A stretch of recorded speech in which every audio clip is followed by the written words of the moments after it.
Sizге кайрылуунун себеби төмөндөгүчө: жашым 23-тө, 5 убакыт намазымды такай окуган, хиджабтагы бойдок кызмын. Мен бул түшүмө чейин дайыма чоң аалымдарды, Куран аяттары жазылган имараттарды жана ошондой эле куттуу хадистерди же зикир дубаларды айтып жатканымды көрчүмүн. Кечинде кызыктай түш көргөнүмө байланыштуу сиз менен бөлүшүп, кеп кеңешиңизди угайын дегем. Түшүндө көрүстөндө жүрүпмүн. Кабыр ар кандай абалдагы жандарды карап өтүп жатып, көзүм бир кабырга урунду. Маани берип карасам, араб тилинде кооздолуп, кызыл сыя менен жазылган мәйит оролгон ак кепин дейт. Мәйит деген маркум, кайтыш болгон мусулман адамды айтат.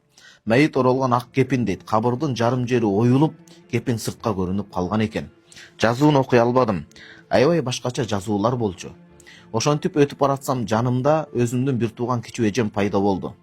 Колунда суу тола кумган, аны суроолуу тигиле карап турсам, каза болгонуна көп жыл болгон атамдын бир тууган ортончо эжеси жана азыр экөө тең тирүү жүргөн эжелери өздөрүнүн кабырынын жанында өлтүрүлүшүптүр дейт. Алардын бойлору Адам алейхисалам доорундагыдай 30 метр тегерегинде, өтө узун денелери аппак, альбинос синдрому менен төрөлгөн инсандардыкындай экен дейт, аппак. Эки тирүү абэжемдин дейт, аталаш эжелердин чачтары аппак куудай дейт. Терилери бырыш басып аябай арык. Ооздорун кыймылдатып мага бир нерсени ишарат кылып сүйлөшө беришти дейт. Бирок үндөрү чыкпайт. Такыр түшүнө албадым. Ал эми каза болгон абэжемдин чачтары кою капкара узун экен. Мага карап, кайда барасың? Кел менин жаныма деп колумдан катуу кысып кармаганда, алардын катарынан тизилген кабырынын жанында менин кабырым пайда болду. Ушунчалык кооз, башкача, сууну өтө көп талап кылган суу өзөккө окшогон гүлдөр, жашыл чөптөр өсүп туруптур кабырымда дейт. Жашыл түс жакшы, тунук суу бул жакшылыктын белгиси. Анан желкем тараптан бир тал камышка окшогон жашыл чөп жерге түштү да саргайып куурай баштады.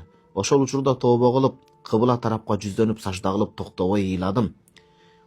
О Аллахым, менин кылган күнөөлөрүмдү кечир деп шахадат келимесин айтканымдан соң, жан таслим кылдымбы билбейм. Жана айтканымдай, кичүү эжем кабырымдын башында гүлдөр солуп калбасын деп суу куюп олтуруптур. Чоочуп ойгонуп кетип саатты карасам, түнкү 1:30 экен. Сол тарабым 3 ирет түкүрүп тобо кылып дубаларды окуп кайра уктай кетипмин. Багымда казан айтылып жатканда 5:52-де туруп намазымды окуп, каза болгондорго багыштап Куран тилават кылдым. Бирок эмнегедир жүрөгүмдө тынчтык жок, кыжалатчылык ээлеп алгандай, ошон үчүн сизге жазууну эп көрүп, туура көрүп жазган элем дейт. Могу жазууда адабий нормаңыз күчтүү экен, машалла, китеп окугандын белгиси бул. Негизи жашыл өң, андан кийин суунун тунуктугу бул тобонун кабыл болгондугу. Демек сизден баягы кемчиликтүүбүз го баарыбыз эле. Жакын арада бир ойдон кеткенби, балким сөздөн жаңылгансыз ошого. Аллах билүүчү, өзүңүз билүүчүсүз. Ошол нерсеге өкүнүп тобо кылыңыз, ошо тобонун кабыл болуп аткандыгынан. Баягы сары чач жана башка жашоодо ар кимдин өзүнө жараша сыноосу болот. Ыйманына, такыбачылыгына жараша. Аллахым акримна бидун илиптиле. Сыноо бербестен бизге жакшылыгыңды жаадыргын деп жаратканга жалбарып дуа кылыңыз.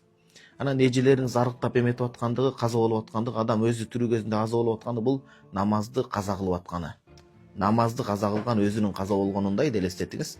Түштө көбүнчө ошондой болот. Ошол себептен эжелериңизге акырын белек-бекчиге алып барып, эжеке байларым, жакшысыздарбы, тынчсыздарбы, сүйүктүү эжелерим деп жакшынакай барып, намазга акырын бир сылыктык менен, жакшы тартип менен үндөп чакырып, намаз туурасында жакшынакай китептерди алып барып бериңиз. Ошол эжелериңиздин намазга көңүл буруш керек экендиги жана өлүмдүн акыйкат экендиги эске салып отурат. Кыжаалат болуштун кереги жок. Бул момун адамга Аллах таалам түштү эскертүү, жамандыктын алдын алуу, жакшылыкка гана себеп кылган түш болот. Илимди, такыбачылыкты иншалла токтотпоңуз.